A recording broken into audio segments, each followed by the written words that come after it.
नमस्कार दोस्तों, मैं आनंद कुमार जैन आप सभी लोगों का स्वागत करता हूं बीसी एंड आरएस ग्रुप के इस 6वें वीडियो में, जिसमें आज मैं आप लोगों के लिए लेकर आया हूं स्टूडेंट फीस मैनेजमेंट कॉन्सेप्ट। आज का जो हमारा टास्क है वो है स्टूडेंट फीस मैनेजमेंट। और ये क्या है ये कॉन्सेप्ट, इसको समझने से पहले आप लोगों से करता हूँ एक विनती कि आपने यदि हमारा चैनल सब्सक्राइब नहीं किया है तो चैनल सब्सक्राइब कर लीजिए और ऑल वेल आइकॉन पर हिट कर लीजिए ताकि हमारे वीडियोस आपको सबसे पहले प्राप्त हो सकें। तो चलिए टास्क की तरफ आगे बढ़ते हैं। स्टूडेंट फीस मैनेजमेंट कॉन्सेप्ट है आज हमारा, और इसको पहले हम समझते हैं। कुछ समय पहले मुझे एक पर्सन मिले और उन्होंने मुझे कहा कि भाई आनंद, हमारे यहाँ पर कोचिंग सेंटर है और कोचिंग सेंटर में हम स्टूडेंट्स का एक मैनेजमेंट करना चाहते हैं, तो हमें एक ओवरऑल ऐसा कॉन्सेप्ट बना के दीजिए जिसमें हम स्टूडेंट की फीसेस को मैनेज कर पाएँ, उनकी डिटेल को मैनेज कर पाएँ। तो मैंने ये जो एग्जाम्पल मैं आपको, जो टास्क मैं आपको बताने वाला हूँ, यही टास्क उन्हें भी कंप्लीट करके दिया था। उनका मैनेजमेंट काफ़ी अच्छा चल रहा है। तो ज़्यादा समय ना गवाते हुए, चूँकि आज का वीडियो थोड़ा सा लंबा हो सकता है क्योंकि प्रैक्टिकल कॉन्सेप्ट माइक्रोसॉफ्ट एक्सेल के बिहाफ में है, आज मैंने इसमें जो टाइटल चॉइस किया है वो है स्टूडेंट फीस मैनेजमेंट, और जो सॉफ्टवेयर चॉइस किया है वो है माइक्रोसॉफ्ट एक्सेल। काफ़ी दिनों से रिक्वायरमेंट आ रही थी कि माइक्रोसॉफ्ट एक्सेल के मैं वीडियोस नहीं बना रहा हूँ, तो भैया शुरू करते हैं इस फीस मैनेजमेंट कॉन्सेप्ट के थ्रू माइक्रोसॉफ्ट एक्सेल का ये वीडियो। तो दोस्तों मैं शुरू से लेकर आखिरी तक बड़े आसानी से बताने जा रहा हूँ। ये कॉन्सेप्ट थोड़ा सा डीप है, समझिएगा। शुरू में मैं क्या करता हूँ, माइक्रोसॉफ्ट एक्सेल का ये जो इंटरफेस आप देख रहे हैं, ये मैंने माइक्रोसॉफ्ट एक्सेल का इंटरफेस ऑन करके रखा है। इसमें मैं ऊपर से 15 लाइनों को छोड़ लेता हूँ। देखिएगा 1 2 3 4 5 6 7 8 9 10 11 12 13 14 15, और यहाँ पर अब मैं सिलेक्शन मार्क लेकर चलता हूँ 16 नंबर के पॉइंट पर। जो सेल मैंने अभी एक्टिव की हुई है वो सेल है 16 नंबर की, और ये मैंने टाइप कर दिया यहाँ पर सीरियल नंबर। सीरियल नंबर के बाजू में मैंने टाइप किया है अमाउंट, और अमाउंट के बाजू में मैंने यहाँ पर रिसीप्ट नंबर। रिसीप्ट नंबर के बाजू में मैंने यहाँ LATGER लेज़र फॉलियो, जिसे हम LF के नाम से भी जानते हैं। ये होते क्या है मैं आपको धीरे से समझाऊंगा। फिर इसके बाद मैंने टाइप किया है पर्टिकुलर। फिर मैंने इसके बाद टाइप किया है टाइप। फिर मैंने इसके बाद जो फील्ड हेड चॉइस किया है वो है रिमार्क। ये मैंने कुछ फील्ड हेड्स यहाँ पे चॉइस किए हैं। Alt+HI करके मैंने इन्हें फिक्स कर लिया है। Ctrl+B से मैंने इन्हें बोल्ड कर दिया है, और Alt+HAC, हाँ दोस्तों Alt+HAC, Alt+H for home, A for alignment and C for centre मैंने ये चॉइस किया है। Alt+HH करके मैं इसके बैकग्राउंड कलर को थोड़ा सा चेंज कर देता हूँ ताकि एक लुक इसे प्रोवाइड हो जाए। और इसके बाद यहाँ पर डेटा मैनेज करने के लिए मैंने कुछ सेल्स को सिलेक्ट किया है। Alt+HBA कर मैंने यहाँ पर इन्हें बॉर्डर्स प्रोवाइड कर लिया है। दोस्तों लेट मी एक्सप्लेन अगेन। ऊपर से लेकर नीचे तक मैंने 15 लाइंस को यहाँ पर छोड़ दिया था, और यहाँ पर डेटाबेस को मैंने 16 लाइन से चालू किया है। तो फिलहाल इस डेटाबेस को समझते हैं। क्या होगा जब भी कोई स्टूडेंट इस कोचिंग सेंटर्स में आएगा तो यहाँ पर उसकी फ़ीस पेड की जाएगी और उसे एक रिसिप्ट बनाकर दिया जाएगा। जैसे ही वो रिसिप्ट बनकर उस स्टूडेंट को मिलती है तो यहाँ पर सीरियल नंबर में 1 यानी रिसिप्ट की एंट्री होगी। देखिए फ़िलहाल मैं आपको बता देता हूँ कि होता क्या है। इंस्टीट्यूट में जब कोई स्टूडेंट जाता है और फर्स्टली फ़ीस पेड करता है तो इंस्टीट्यूशन उसे एक रसीद बनाकर देता है, रिसिप्ट देता है। उस रिसिप्ट में एक नंबर होता है। फॉर एग्जांपल यहाँ पर एक स्टूडेंट आया है और उस स्टूडेंट ने 100 रुपीज़ यहाँ पे प्रोवाइड किया है। तो यहाँ पर हमने अमाउंट में लिख दिया है 100 और रिसीप्ट नंबर जो उसकी रसीद बुक होगी उसकी नंबर हमने यहाँ पे टाइप कर देते हैं। मान लीजिए वो रिसीप्ट नंबर है 15 और जो बुक नंबर है रिसीप्ट बुक नंबर है वो है 2। तो 15/2 यानी रसीद क्रमांक पेज क्रमांक हो गया 15 और बुक क्रमांक हो गई 2। अब इस रसीद बुक की एंट्री मान लीजिए किसी रजिस्टर में की जाती है तो उस रजिस्टर का जो पेज क्रमांक होता है उसे कहते हैं लेजर फॉलियो, क्योंकि जिस स्टूडेंट की बात कर रहे हैं उस स्टूडेंट का पूरा डेटा उस लेजर फॉलियो में होता है और वो जो रजिस्टर क्रमांक होगा उसको भी हम यहाँ पे शामिल करेंगे। मान लीजिए रजिस्टर में जो पेज क्रमांक दिया है लेजर फॉलियो नंबर है वो है 15 और जो रजिस्टर है वो 6वें नंबर का है। तो यहाँ पर ये हमने एंट्री कर ली है।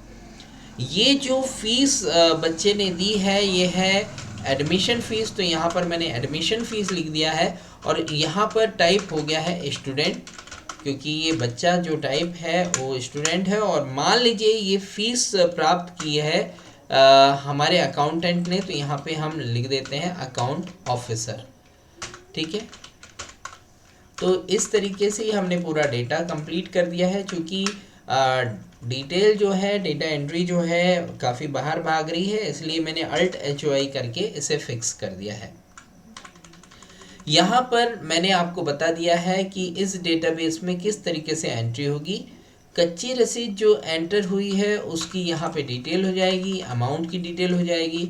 हाँ दोस्तों, यहाँ पे अमाउंट का मैं टोटल कर लेता हूँ। टोटल करने के लिए मैं ऑटो सम बटन का इस्तेमाल करूँगा। यहाँ से फर्स्ट सेल से लेकर लास्ट सेल और उसके नीचे जहाँ टोटल आपको लाना है उस हिस्से को सेलेक्ट करते हैं और ऑटो सम बटन को प्रेस कर देते हैं।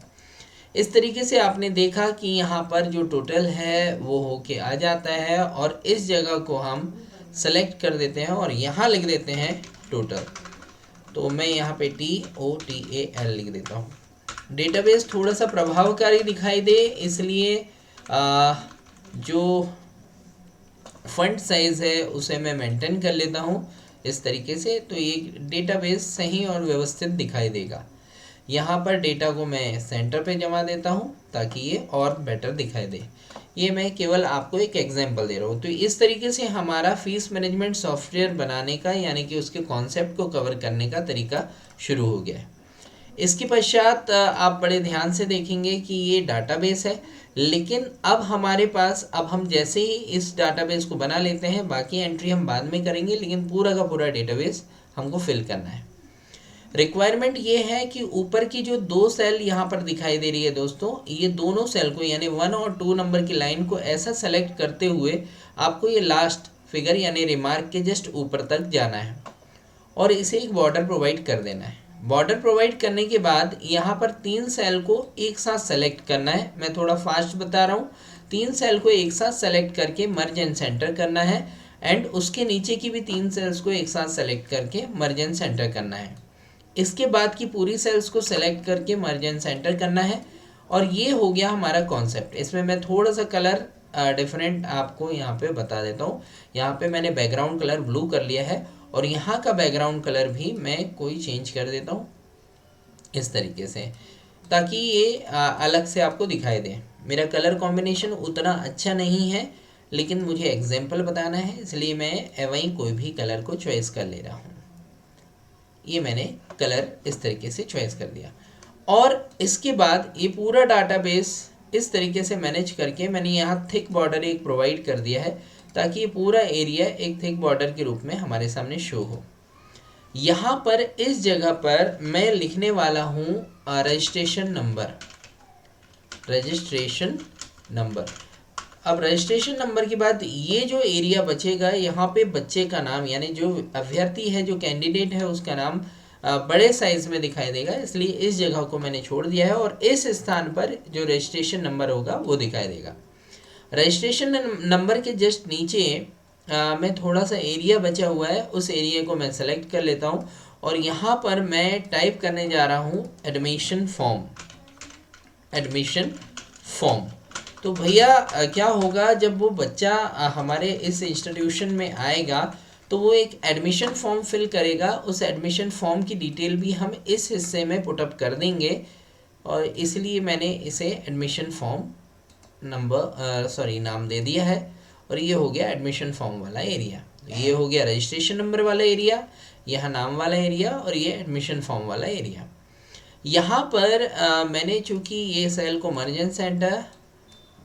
एंड सेंटर इस तरीके से मैंने पुटअप कर दिया, और ये मैं नीचे तक ले आता हूँ ताकि मुझे ज़्यादा समय ना लगे। ये पूरा का पूरा मर्ज एंड सेंटर एरिया हो गया है। और यहाँ पर भी मैं एक कलर फिल कर लेता हूँ ताकि ये पूरा एरिया मुझे आसानी से समझ में आ सके। इस स्थान से लेकर इस स्थान तक का साइज़ मैं थोड़ा छोटा कर लेता हूँ, 10 का साइज़ यहाँ पे चॉइस कर लेता हूँ। और यहाँ पर मैं टाइप करता हूँ नेम के बाद फादर के बाद मदर के बाद डेट ऑफ बर्थ के बाद कैटेगरी के बाद एड्रेस के बाद कोर्स के बाद इस तरीके से हमने ये कुछ कॉन्सेप्ट यहाँ पे चॉइस कर लिया। आई होप सो कि आपको ये कॉन्सेप्ट समझ में आ रहे हों। कोर्स के बाद भी हम यहाँ पर कोर्स की जगह पर मैं एक काम कर देता हूँ, सिटी लिख देता हूँ, एड्रेस 1, एड्रेस 2, इसके बाद मैंने यहाँ पे सिटी, इसके बाद मैंने मोबाइल नंबर, फिर मैंने यहाँ पे आधार नंबर के लिए भी जगह छोड़ दी है। यहाँ कैंडिडेट का आधार नंबर दे देंगे हम, मोबाइल नंबर हो गया, आधार नंबर हो गया। यहाँ पर कैंडिडेट का ईमेल आईडी हम दे देंगे, और जो कॉन्टैक्ट पर्सन है उस कॉन्टैक्ट पर्सन का भी नंबर यहाँ पे दे देंगे।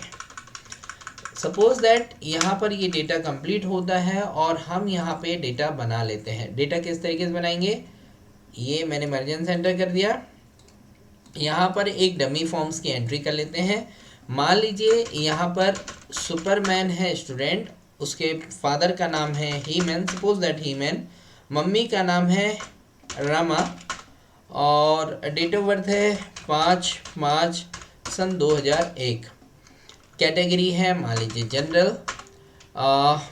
यहाँ पर एड्रेस है एट पोस्ट चौरे, हाँ, नियर मंडी, ओके, और यहाँ पर चौरे। और मोबाइल नंबर मैंने दे दिया है 9893 ब्ला blah blah blah blah. Aadhaar number मैंने टाइप कर दिया है ब्ला ब्ला ब्ला ब्ला ब्ला। और यहाँ पर 123@gmail.com मैंने एक ये दे दिया, और कॉन्टैक्ट पर्सन का नंबर भी मैंने यहाँ पर फीड कर दिया है। एक डमी फॉर्म्स मैंने यहाँ पे फिलअप कर लिया है दोस्तों। इस तरीके से पूरा का पूरा डेटा कंप्लीट हो गया, एडमिशन फॉर्म की डिटेल आ गई। अब यहाँ के कॉन्सेप्ट को आप लोग थोड़ा सा समझने की कोशिश करें। ये कॉन्सेप्ट कुछ इस प्रकार का है। ये जो एक पूरा का पूरा फॉर्मेट बना है, ये फॉर्मेट कुछ इस तरीके का है कि नीचे होगी इस स्टूडेंट की पूरी फीसेस की एंट्री, इस जगह पर होगी उसकी पहचान यानी उसका पूरा फॉर्म की एंट्री, और इस स्थान पर हम बनाने वाले हैं उसकी फीस कलेक्शन की डिटेल यानी fees status. What fees status. दोस्तों ये फीस स्टेटस वाला स्थान होगा ये वाला एरिया। फीस स्टेटस वाले एरिया में मैं यहाँ पर लिखने जा रहा हूँ फीस स्टेटस। फिलहाल मैंने मर्ज एंड सेंटर कर दिया है और यहाँ लिख देता हूँ फीस स्टेटस। अब हम एक ऐसा एरिया चाहते हैं जहाँ पे एक बारी देखने पर ही ये चीज़ समझ में आ जाए कि फ़ीस का क्या कंडीशन है। और ये मैं मर्ज एंड सेंटर कर दे रहा हूँ, इसको भी मर्ज एंड सेंटर कर दे रहा हूँ। इसके बाद ये दोनों हिस्सों को सेलेक्ट करके 2, 3 ये हिस्से में मैंने कन्वर्ट कर दिया। तो यहाँ पर मैं लिखने वाला हूँ टोटल फ़ीस। ये मैंने टोटल लिखा है, यहाँ पे मैंने पैड लिखा है और यहाँ पे मैंने बैलेंस लिखा है, टोटल पैड देन बैलेंस। और यहाँ पर मैं इन्हें बीचों बीच में ले आता हूँ। ये मैंने कंप्लीट कर दिया। इस हिस्से को ऐसा कंप्लीट किया, इस हिस्से को ऐसा कंप्लीट किया, देन आफ्टर ये कंप्लीटेशंस इस तरीके से हो गया। बैकग्राउंड कलर कुछ इस तरीके का चॉइस कर लेते हैं जो अलग हाईलाइट होकर दिखाई दे। तो अभी फ़िलहाल बैकग्राउंड कलर मैंने यहाँ पे ब्लू दे दिया है। यहाँ पर इस तरीके से ये फीस स्टेटस का एरिया। अब आप बोलेंगे कि ये वाला हिस्सा क्यों छोड़े हैं, तो यहाँ पर हम लगाएंगे उस कैंडिडेट की फ़ोटो। तो यहाँ पर आ जाएगी कैंडिडेट की फ़ोटो। फ़िलहाल थोड़ा सा बने रहिएगा वीडियो में, और इतने हिस्से में कैंडिडेट की लग जाएगी फ़ोटो। तो यहाँ पर ये हमने फ़ोटो वाला एरिया बना लिया है और ये डिज़ाइन कर दिया है। तो इस स्थान पर कैंडिडेट की फ़ोटो आ जाएगी, यहाँ फीस की कलेक्शन आ जाएगी। अब भाई बात करते हैं हम इस स्थान की जहाँ पर हमें कैंडिडेट का नाम लाना था, और कैंडिडेट का नाम हम कुछ किस प्रकार से लाएंगे थोड़ा सा देखिएगा। ये जो सुपरमैन है, जब यहाँ पर एडमिशन फॉर्म फिल किया जाता है तो उसका नाम अपने आप यहाँ आना चाहिए। तो इस स्थान पर लगाया हमने, हम वैल्यूज़ को पास करेंगे, हमने इक्वल साइन लगाया और सुपरमैन पर जाकर क्लिक कर दिया। तो ये सुपरमैन यहाँ पर दिखाई देने लगा है। इसका साइज़ हम थोड़ा सा बढ़ा देते हैं और इसका फंट कलर भी बना देते हैं। तो यहाँ पर देखिएगा ये अपने आप आ गया। सबसे चमत्कारिक बात मैं आप लोगों को बता दूँ, यहाँ पर थोड़ा ध्यान दीजिए। फॉर एग्जांपल यहाँ पर जो फीसेस है, फीसेस मान लीजिए 10,000 रुपये की फ़ीस है किसी स्टूडेंट की, और उसने जो फीस पैड किया है वो यहाँ पर आना चाहिए। तो यहाँ पे बराबर लगाया हमने, और ये जो टोटल पैड वाला हिस्सा है ना भाई, इसका वैल्यू को हम यहाँ पे पास करा देते हैं। तो यहाँ पर अगर आप थोड़ा ध्यान दें तो ये टोटल वैल्यू यहाँ पे दिख रही है, और यहाँ पर हम क्या करेंगे, जो टोटल वैल्यू है उसमें पैड वैल्यू को माइनस करेंगे, यानी equal total value minus pad value, और यहाँ पे इंटर करेंगे तो यहाँ पर बैलेंस निकल के आ जाएगा। Are you sure about the topic दोस्तों? देखिएगा अभी तक हमने क्या क्या काम किया है। बहुत ही सुपीरियर डेटाबेस यहाँ पे तैयार हो रहा है। यहाँ पर एडमिशन फॉर्म की पूरी डिटेल आ गई। इसके पश्चात यहाँ पर पूरा डेटाबेस जो स्टूडेंट की फ़ीस कलेक्शन के रिगार्डिंग है वो हमें देखने को मिल गया। मैंने यहाँ पे थिक बॉर्डर थोड़ा सा कर दिया है ताकि ये ओवरऑल हाईलाइट होकर हमें दिखाई दे और बेटर तरीके से हम इसका कंपोजिशंस कर पाएँ। ये इस तरीके से हमने ये बेटरली कंप्लीट कर दिया है इसको। तो दोस्तों इसके बाद जो डेटा एंट्री होना है वो इस एरिया में होना है। तो चलिए मैं इस एरिया को येलो कलर प्रोवाइड कर देता हूँ ताकि कलर कॉम्बिनेशन आपको देखने में बेटर लगता है, इसलिए मैं बेटरली यहाँ पे एंटर कर दिया। तो दोस्तों थोड़ा सा मैं आपको फिर से ऊपर की तरफ लेकर चलता हूँ। ये है रजिस्ट्रेशन नंबर वाला हिस्सा। अब यहाँ पर मुझे क्या करना है कि यूनिक रजिस्ट्रेशन नंबर देना है। मतलब यहाँ पर यूनिक रजिस्ट्रेशन नंबर हम कैसे देंगे, देखिए हम कॉन्कैटिनेटेड ऑप्शन का यूज़ करेंगे, फंक्शन का यूज़ करेंगे।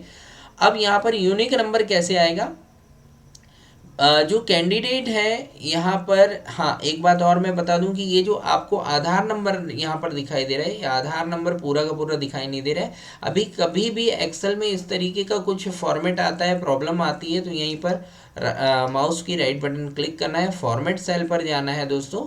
यहाँ आपको जाना है टेक्स्ट पोजीशन पे, या फिर आप सीधे नंबर पे चल जाएं। नंबर पे ना जाकर आप देखिए यहाँ पर ये काफ़ी सारे ऑप्शंस प्रोवाइड किए गए। कस्टम पे हम गए, कस्टम पे जाने के बाद हमें यहाँ 0 टाइप किया और ओके कर दिया, तो वो पूरा आधार नंबर हमें सुपर्ब दिखाई देने लगा। हाँ दोस्तों, रजिस्ट्रेशन नंबर की अगर हम बात करते हैं तो ये इस पूरे कॉन्सेप्ट में रजिस्ट्रेशन नंबर होगा यूनिक। और यूनिक रजिस्ट्रेशन नंबर हम कैसे निकालेंगे देखिएगा। रजिस्ट्रेशन नंबर के कॉन्सेप्ट के लिए ये जो आधार नंबर है, Aadhaar number plus date of birth, फिर से बता रहा हूँ, Aadhaar number, date of birth और मोबाइल नंबर, फिर से बोल रहा हूँ, Aadhaar number, date of birth और मोबाइल नंबर, इन तीनों को मिलाकर हम एक रजिस्ट्रेशन नंबर बना सकते हैं। तो उसे कैसे बनाते हैं देखिएगा। यहाँ जहाँ रजिस्ट्रेशन नंबर को आपको बनाना है वहाँ पे बराबर लगाएंगे। यहाँ हम टाइप करेंगे कैनकेटिनेट। यहाँ पर एक फंक्शन आता है दोस्तों, वो फंक्शन है CON, कॉन्कैटनेट फंक्शन। तो ये जो फंक्शन है कॉन्कैटनेट का, इस फंक्शन को हम यूज़ करेंगे, हम टैब बटन यूज़ करेंगे और यहाँ पर हमने Aadhaar number comma date of birth को मिलाकर एक रजिस्ट्रेशन नंबर बनाया है और इंटर करेंगे। तो यहाँ पर आप देख रहे हैं एक बड़ा सा रजिस्ट्रेशन नंबर जो यूनिक ID यहाँ पे बन के आ गई। तो अपने आप बच्चे का रजिस्ट्रेशन नंबर यहाँ पे आ जाएगा जो कि यूनिकली डिज़ाइन किया हुआ है। अब हम यहाँ पे बात करते हैं कि जो टोटल वैल्यू है वो 10,000 है और जो पैड वैल्यू है वो 100 है। जब भी हम यहाँ पर फीसेस की एंट्री करेंगे नीचे देखिएगा, यहाँ पे मान लीजिए मैंने 200 फीस और इंक्रीज़ कर दिया, तो यहाँ पे पैड वैल्यू 300 अपने आप हो जाती है। आपको इसे करने की ज़रूरत नहीं है। और यहीं से देखकर हम बता देते हैं कि भैया 10,000 रुपये लेना था, यानी टोटल फीस थी 10,000, जिसमें स्टूडेंट ने फीस पेड की है 300, तो जो शेष अमाउंट बचा है वो 9,700 रुपये बचा है। और यहाँ पर उस स्टूडेंट की फ़ोटो होगी। दोस्तों पूरी डिटेल स्टूडेंट की इस तरफ आ जाएगी। यहाँ पर भी उस स्टूडेंट का बेटरली नाम दिखाई देगा और उसका रजिस्ट्रेशन नंबर इस जगह पे दिखाई देगा, और जो फीस का स्टेटस है यहाँ पे होगा, यहाँ फ़ोटो होगी। लेकिन हम यहाँ पर एक बहुत ही बेहतरीन, चूंकि जगह हमारे पास बच रही है तो इस जगह का हम सदुपयोग करेंगे। हम ये जानना चाहेंगे कि इस बच्चे की टोटल फीसेस कितनी पेड होगी, मतलब कितना परसेंट फीस इस बच्चे ने हमारे पास प्रोवाइड कर चुका है। तो हम परसेंटेज वैल्यू में निकालने के लिए, देखिए मैं इतना एक बड़ा सा एरिया ले रहा हूँ, परसेंट वैल्यू निकालने के लिए मैं यहाँ पे क्या करूँगा, परसेंट वैल्यू निकालने के लिए मुझे यहाँ पे चूँकि आंसर देना है आपको, साइज में बड़ा कर लेता हूँ। यहाँ पे इक्वल साइन लगाएंगे परसेंटेज वैल्यू निकालने के लिए, इक्वल साइन लगाएंगे, और जितना पैड किया है बच्चे ने, जैसे ये 300 पैड किया, उस सेल पर क्लिक करेंगे, इनटू 100 कर देंगे, और अपॉन करके जितना टोटल वैल्यू है उस पर क्लिक करेंगे और एंटर करेंगे। तो यहाँ पर एक परसेंट वैल्यू हमारे सामने डिस्प्ले हो जाएगी कि भैया 3% फीस अभी तक आई है। फॉर एग्जाम्पल यहाँ पर मान लीजिए 5,000 रुपये की राशि पैड हो जाती है, तो यहाँ पर टोटल अमाउंट वैल्यू इस 53, यानी कि ये जो है परसेंट वैल्यू आ गई है। तो आप कैसे यहाँ पे परसेंट वैल्यूज शामिल कर सकते हैं, ये हमने इस फॉर्मेट के माध्यम से समझाने की कोशिश किया। आई होप सो कि आपको इतना समझ में आ गया है कि हम कैसे परसेंट वैल्यू को निकालेंगे। ये पूरा जो डाटाबेस है, इस पूरे डाटाबेस में अगर हम देखते हैं, अब एक यहाँ पे लॉजिक लगाते हैं। वो लॉजिक कुछ इस प्रकार का रहेगा कि यदि किसी स्टूडेंट का 70% अमाउंट जमा हो चुका है, let me explain again friend, यदि किसी स्टूडेंट का 70% अमाउंट जमा हो चुका है तो उस स्टूडेंट का सर्टिफिकेट रेडी होना चाहिए। यदि किसी स्टूडेंट का 70% अमाउंट जमा हो चुका है तो उस स्टूडेंट का सर्टिफिकेट रेडी होना चाहिए। तो लेट्स सी फ्रेंड कि यहाँ पर हम स्टूडेंट का स्टेटस मेंटेन करते हैं। व्हाट, यहाँ पर मैंने टाइप कर दिया स्टेटस। अभी ओवरऑल आपको लग रहा होगा ना बहुत सारी चीज़ें बता रहा हूँ, एक्चुअली बता इसलिए रहा हूँ क्योंकि ये प्रोजेक्ट है, दिस इज़ अ प्रोजेक्ट। तो यहाँ हम क्या कर रहे हैं, एक स्टेटस बच्चे का यहाँ पर फुलफिल करते हैं।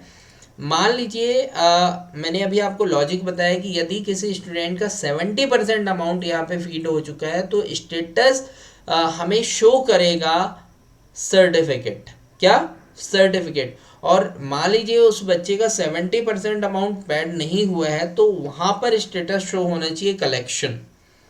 तो दोस्तों इस तरीके के स्टेटमेंट को फॉलो करने के लिए हम जहाँ पर उसका आंसर लाना है उस जगह को सेलेक्ट करके फॉर्मूला बार के इंसर्ट फंक्शन पर जाते हैं और यहाँ पर इफ़ फंक्शन को चॉइस करके ओके करते हैं। तो यहाँ पर लॉजिकल टेक्स्ट में हमको टाइप करना है, उस सेल को देना है जिस सेल में हमको परसेंट वैल्यू लाए हैं हमने। यहाँ पर ये वाली सेल हमने दे दिया है E10 और greater than equal to 70, okay, greater than equal to 70, यानी कि यदि E10 वाली सेल की वैल्यू बड़ी है या बराबर है 70 के, यानी 70 के, तो यहाँ पर आना चाहिए सर्टिफिकेट, व्हाट, सर्टिफिकेट। और मान लीजिए यहाँ पर उसकी वैल्यू 70 के ऊपर नहीं जाती है और कम है तो यहाँ पर लिखा आना चाहिए कलेक्शन, व्हाट, कलेक्शन। और यहाँ पर जैसे ही हम ओके करेंगे तो यहाँ आप देखेंगे कि वैल्यू आ जाती है कलेक्शन। फिलहाल मैं उसे सेंटर पॉइंट पे जमा देता हूँ, ये यहाँ पर वैल्यू आ गई है कलेक्शन। आई होप सो कि आपको यहाँ पर ये पॉइंट दिखाई दे रहा है। मैं रेड कलर से ऐसे हाईलाइट करता हूँ ये वाला एरिया दोस्तों, और इसका बैकग्राउंड कलर में येलो कर दे रहा हूँ ताकि आपको ये दिखाई दे। दोस्तों मान लीजिए इस कैंडिडेट ने यहाँ पर 70% फीस जमा कर दिया, मान लीजिए यहाँ पर 900 रुपये और जमा कर दिया तो अभी 62% हो रहा है, और फिर 800 जमा किया तो ये 70% हो गया है। तो यहाँ पर टोटल वैल्यू जो बच्चे ने जमा की है वो है 7,000 रुपये और उसका बैलेंस अमाउंट बच रहा है 3,000 रुपये। तब भी हमारे सामने यहाँ पे मैसेज डिस्प्ले करने लगेगा सर्टिफिकेट। तो दोस्तों यहाँ पर हमने समझ लिया है कि ओवरऑल क्या क्या कॉन्सेप्ट होगा। तो देखिए इस पूरे फॉर्मेट में फ़ायदा क्या मिला। देखिए अब मैंने क्या कर दिया, ये तो एक बच्चे का डेटाबेस हो गया, इतनी जगह हमारे पास फ्री भी बच रही है। हम यहाँ पर चाहे तो कुछ और डेटा मैनेज कर सकते हैं। यहाँ पर फ़ोटो मैनेज हो गई, यहाँ पर फीस स्टेटस मैनेज हो गया, यहाँ पे एडमिशन फॉर्म्स के बारे में डिटेल मैनेज हो गया, यहाँ पे परसेंट वैल्यू आ गई कि कितने प्रतिशत पैसा बच्चे का जमा हुआ है, और यहाँ पर स्टेटस मेंटेन हो गया। बच्चे का नाम यहाँ पे ओवरऑल आ गया है, यहाँ पे हमने एक यूनिकली रजिस्ट्रेशन नंबर प्रोवाइड कर दिया है, इस जगह पर फीस है, इसका पूरा वैल्यू कंप्लीट हो गया है। इस तरीके से इस पूरे वीडियो में हमने कंसोलिडेशन फॉर्मेट देख लिया है। इसी को हम कॉपी करके जस्ट नीचे पेस्ट करते हैं और मैं उसे फिर से फिलअप करके बताता हूँ आपको। ये देखिए यहाँ पर मैंने इसे कॉपी करके पेस्ट कर दिया है, और यहाँ पे मैं फ़िलहाल ये पूरा फॉर्म डिलीट कर देता हूँ। ये मैंने फॉर्म डिलीट कर दिया है। यहाँ पर मैंने पैड वैल्यू डिलीट ना करते हुए टोटल वैल्यू डिलीट कर दी है दोस्तों, और इसके अलावा ये पूरा का पूरा हिस्सा डिलीट कर दिया है। ये तो एक ये ब्लैंक फॉर्म आ गया है जिसको फार्मूला और फंक्शंस पूरा प्रोवाइड किए गए हैं। अब जैसे फॉर एग्जांपल कोई बच्चा हमारे यहाँ पे एडमिशन लेता है और हम एडमिशन फॉर्म उससे फिल करवा लेते हैं, और फिर उसके बाद उसके एडमिशन फॉर्म की डिटेल को हम कंप्यूटराइज्ड करते हैं। तो यहाँ पर मान लीजिए बच्चे का नाम है राम, और यहाँ पे हमने टाइप किया है राम। फॉर एग्जांपल मैं अपना ही नाम टाइप कर देता हूँ, आनंद जैन है, फादर नेम विजय जैन है, मदर नेम राजकुमारी जैन है, डेट ऑफ बर्थ मान लीजिए 5/5/1984 है, और यहाँ पर दोस्तों कैटेगरी है जनरल, और दोस्तों एड्रेस है Chauri, address again then Chauri, mobile number is blah blah blah blah blah blah blah blah blah blah, Aadhaar number is blah blah blah blah blah blah blah blah blah blah, और email ID is bhavya@gmail.com whatever है ना, और यहाँ पे contact person का number हमने type कर दिया। इस तरीके से आप देखेंगे कि यहाँ पे यूनिकली रजिस्ट्रेशन नंबर आ गया है और मेरा नाम यहाँ पे दिखाई देने लगा है। मान लीजिए मेरी जो टोटल फीस है, यहाँ पे कोर्स की मैंने डिटेल नहीं एंटर किया था, मान लीजिए टोटल फीस जो है मेरी 5000 है। अगेन अभी यहाँ पर देखिए स्टेटस शो होने लगा है कलेक्शन, क्योंकि अभी ये 5000 वसूले नहीं गए हैं।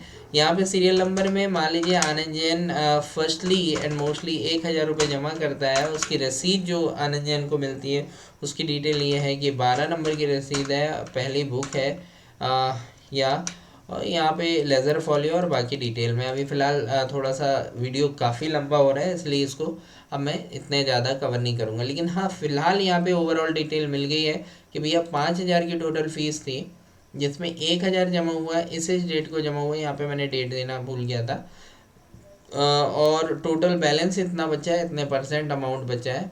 यहाँ पर आप कहीं डेट भी फिट कर सकते हैं। मैं चाहूँगा कि डेट आप रिसीप्ट नंबर या इनमें, ये देखिए मैं इसे फिक्स करना भी आपको बता दे रहा हूँ।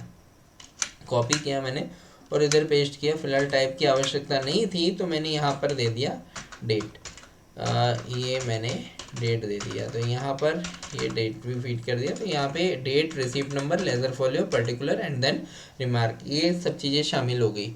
20% वैल्यू यहाँ पे जमा हुई है, 4000 रुपये अभी भी बैलेंस बचा हुआ है, और ये पूरा स्टेटस इसका जो है कलेक्शन में है। तो दोस्तों इस तरीके से मैंने इस पूरे कॉन्सेप्ट में आपको जो आज का बेहतरीन टास्क बताया वो स्टूडेंट फीस मैनेजमेंट था।